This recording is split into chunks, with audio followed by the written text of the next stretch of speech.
That's a people consistency in what you do, and being able to manage everything has to do with the fact that he's been consistent with his person and he's comfortable in his person. Okay, sir. This question has been on my mind since we've been talking. It's about understanding the truth as a young, then during your days as a young Christian, it's easy to decipher who a Christian is. Then people could actually say, these are Christians. But in this time and age where we have embraced a lot of culture, tradition, and we've been able to understand that Christianity is more than just what you church, more than just going to church or being in a particular place.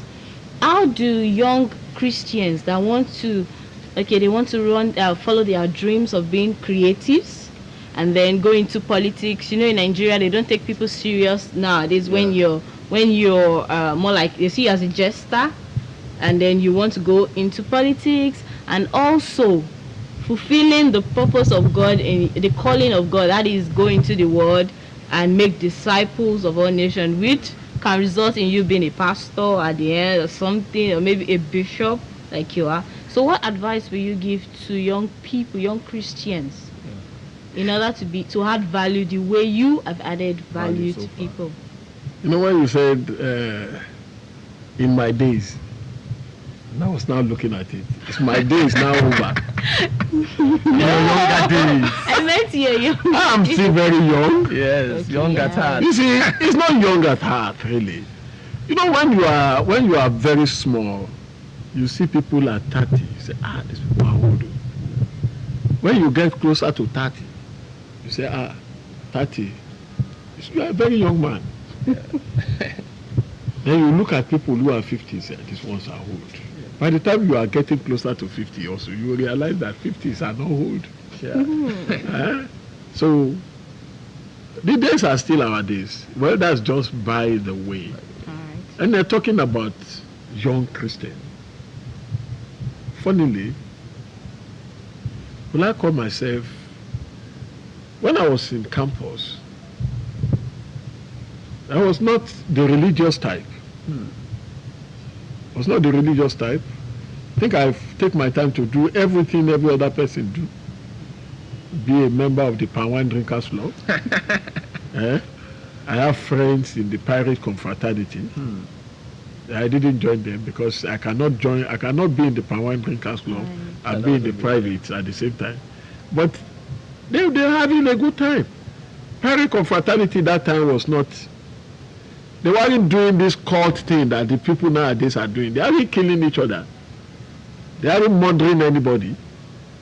So maybe that's why we say generation gap. Then the days when I was young was when we actually have a revival, a genuine revival in Christianity.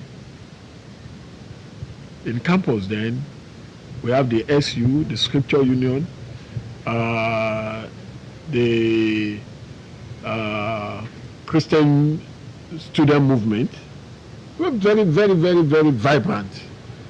And I wasn't part of it anyway. But you can feel their impact. But nowadays, we tend to have people being more religious than being Christian. You have the young people fill up the churches.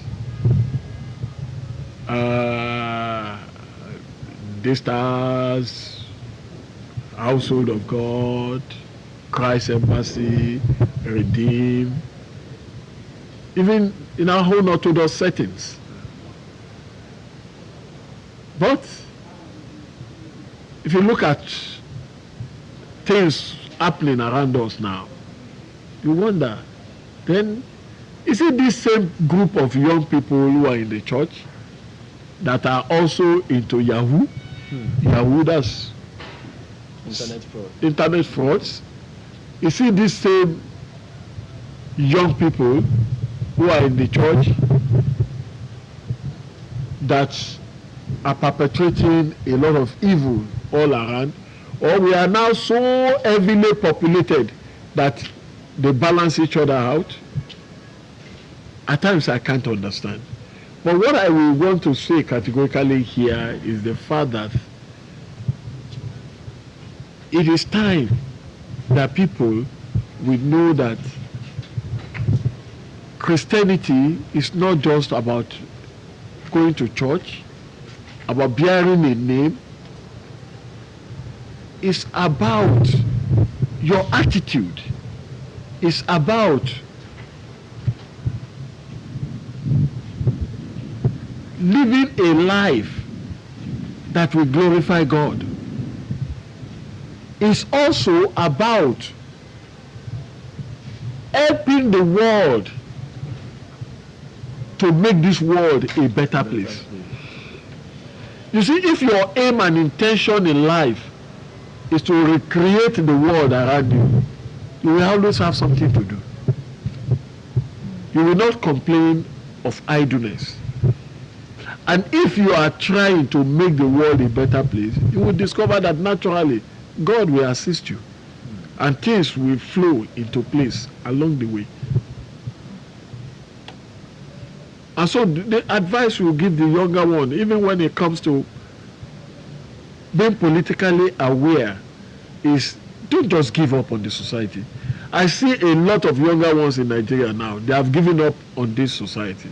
They have given up on life itself. They just said, like my son said one of those days, he said, look, those days when the white man came and they were looking for slaves, they will chase after people, try to bring you down, chain you, put padlock in your mouth, put chains on your leg and your hands.